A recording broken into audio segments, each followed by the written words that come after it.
할렐루야. 오늘의 말씀입니다. 오늘은 이사야 29장 13절에서 14절까지의 말씀입니다. 본문의 말씀 같이 함께 읽도록 하겠습니다.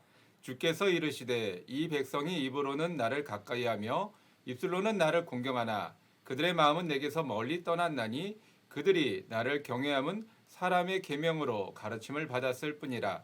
그러므로 내가 이 백성 중에 기이한 일 곧 기이하고 가장 기이한 일을 행하리니 그들 중에서 지혜자의 지혜가 없어지고 명철자의 총명이 가려지리라.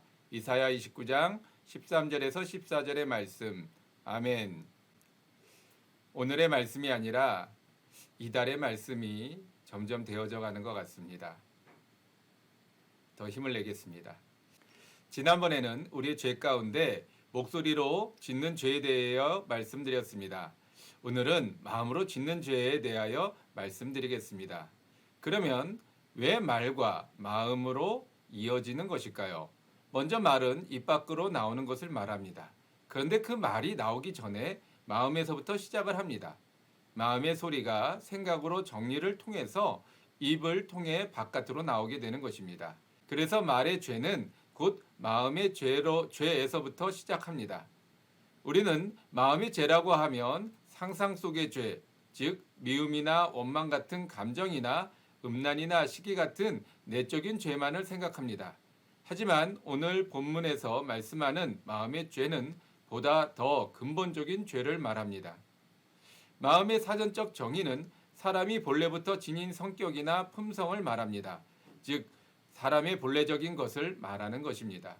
디모데전서 4장 1절에서 2절에서는 성령이 밝히 말씀하시기를 후일에 어떤 사람들이 믿음에서 떠나 미혹해 하는 영과 귀신의 가르침을 쫓으리라 하셨으니 자기 양심이 화인 맞아서 외식함으로 거짓말하는 자들이라. 마음은 믿음의 텃밭입니다. 그런데 그 텃밭에 믿음이 아니라 다른 씨가 뿌려진다면 그 밭은 돌이킬 수 없는 상태가 되는 것입니다. 너희는 맹인이 되고 맹인이 되라. 그들의 취함이 포도주로 말미암음이 아니요 그들의 비틀거림이 독주로 말미암음이 아니니라고 말씀하고 있습니다. 놀라고 놀란 마음은 진정이 되지 않습니다. 진정이 되지 않는 마음은 정신을 혼미케 합니다. 그래서 사람이 술을 먹지 않아도 비틀거리게 되는 것입니다. 그런데 마음이 왜 놀라고 놀랐을까요? 10절 말씀에는 대저 야훼께서 깊이 잠들게 하는 영을 너희에게 부어주사 너희 눈을 감기셨음이니 그가 선지자들과 너희 지도자인 선견자들을 덮으셨음이라고 말씀하셨습니다. 그 가운데 먼저 잠들게 하는 영을 부어주셨다고 말씀하고 있습니다. 잠은 육신에게 임하는 것입니다. 그런데 잠들게 하는 영, 즉 마음에 부어주셨다라고 말씀하고 있습니다. 마음이 잠들면 아무것도 생각할 수 없습니다. 보는 것도 걷는 것도 마음이 잠들면 제대로 움직일 수가 없습니다. 그래서 놀라서 맹인이 되고 비틀거리는 사람이 되는 것입니다. 11절에는 그러므로 모든 계시가 너희에게 봉안책의 말처럼 되었으니 그것을 글 아는 자에게 주며 이르기를 그대에게 청하노니 이를 읽으라 하면 그가 대답하기를 그것이 봉해졌으니 나는 못 읽겠노라 할 것이요 라고 말씀하고 있습니다. 먼저 계시는 무엇일까요? 계시의 사전적 의미는 사람의 지혜로서는 알 수 없는 진리를 신이 가르쳐 알게 함이라고 말씀하고 있습니다. 신이 가르치는 영역이 바로 마음에서부터입니다. 물론 외적인 길을 통하거나 눈을 통하여 가르칠 때도 있지만 보편적으로 마음으로부터 깨달음을 통하여 알게 하시는 것입니다. 그런데 마음이 잠들어 있다면 아무리 계시가 넘쳐나도 깨달을 수 없습니다. 그래서 봉안책이 되는 것입니다. 선지자도 선견자도 아무도 알 수 없는 봉안책이 되어 알 수도 읽을 수도 없게 됩니다.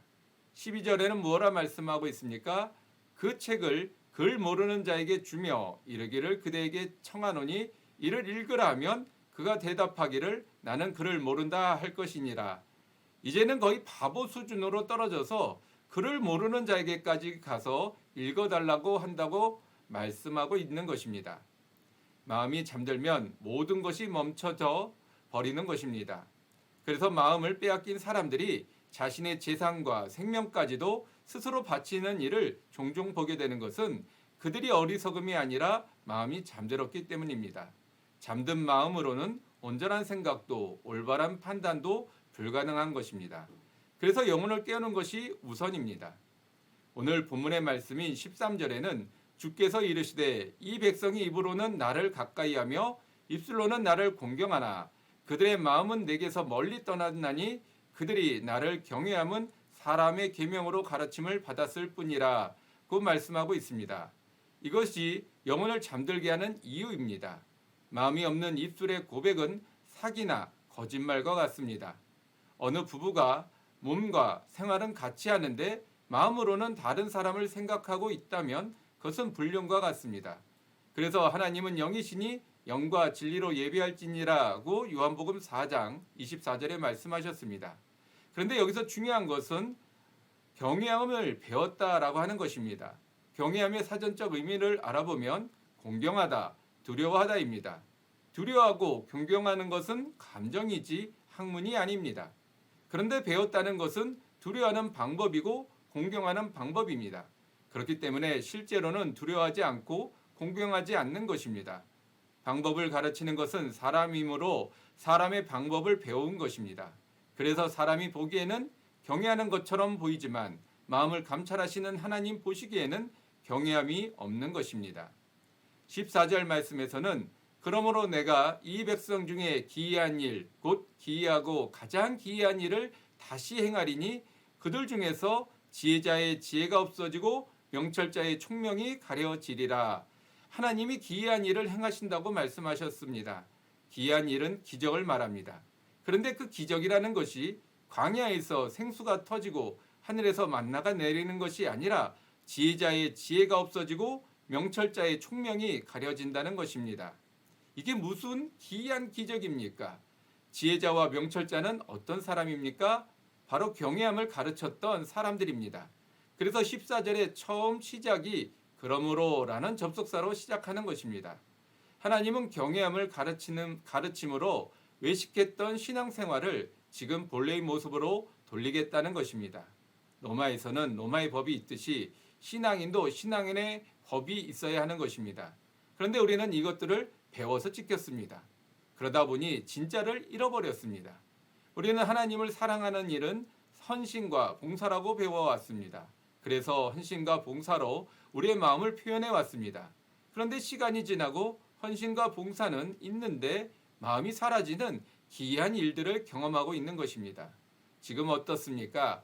헌신은 불만이 되고 봉사는 불평이 되지 않았습니까? 코로나 시대에 우리의 예배의 현실은 어떠합니까? 지금 온 마음과 정성을 다하여 예배를 드리고 있습니까? 아니면 헌신과 봉사의 방법으로 예배를 드리고 있습니까? 차이는 마음입니다. 마음이 없다면 아무리 많은 시간 예배실에 앉아 있어도 진정한 예배는 아닐 것입니다. 왜 코로나 때문에 예배실이 문을 닫았습니까? 지혜자의 지혜가 없어지고 명철자의 총명이 가려지기 위함 아닙니까? 예배의 형식과 방법이 사라지면서 하나님은 우리에게 진정한 예배를 기대하셨을 것입니다. 하지만 우리는 오히려 더 예배를 소홀히 여기고 인터넷 예배의 유익함을 마음껏 누리고 있는 것은 아닙니까? 어디에서가 아니라 어느 곳이든 신령과 진정으로 예배를 드리는 모습을 하나님은 기대하셨을 것입니다. 하나님의 눈물이 보이십니까? 지금 쉼없이 흘러나오는 하나님의 탄식 소리가 들리십니까? 이사야에서의 말씀하시는 마음의 죄는 경외함이 없는 마음입니다. 즉 신령과 진정이 없는 예배를 가리키는 말씀입니다. 오늘 우리가 회복해야 할 것은 일상의 삶뿐만이 아니라 진정한 예배의 모습입니다. 기도하시겠습니다. 하나님 아버지, 오늘 우리가 이사야 29장 13절에서 14절의 말씀을 듣고 우리 마음의 죄, 신령과 진정이 사라진 예배의 모습에 대하여 깨달아 알았습니다. 아버지 주님, 우리가 예배당이 아닐지라도 신령과 진정으로 예배를 드린다면 그것이 곧 하나님이 기뻐하시는 예배실이요 또한 그것이 하나님이 흠양하시는 예배가 된 줄 믿습니다. 우리가 그리함으로 어느 곳에 있든지 예배를 드릴 때 마음을 다하고 뜻을 다하여 하나님을 사랑하는 예배가 되어질 수 있도록 주여 도와주시옵소서. 우리의 연약함과 부족함을 늘 하나님 앞에 아뢰고 구합니다. 주님께서 능력의 손길로 우리의 마음을 주장하여 주시고 붙잡아 주시옵소서. 하나님이 기뻐하신 예배를 드리는 그 한 사람의 예배자가 될 수 있도록 나를 써 주시옵소서. 감사드리오며 예수님의 이름으로 기도드렸사옵나이다. 아멘. 할렐루야. 네, 맨날 딱딱한 정장만 입다가 오늘 한번 이와 같이 좀 편안한 복장을 입어봤는데 어떠셨는지 모르겠습니다. 부드럽나요? 아니면 좀 철이 없어 보이나요? 네, 여러분 댓글을 한번 남겨주시면 제가 다음에 복장을 조금 더 신경 쓰도록 하겠습니다. 늘 부족하지만 함께 해주셔서 감사하고 또 늘 여러분 앞에 보다 더 나은 모습으로 발전하는 제가 되도록 노력하겠습니다. 감사합니다.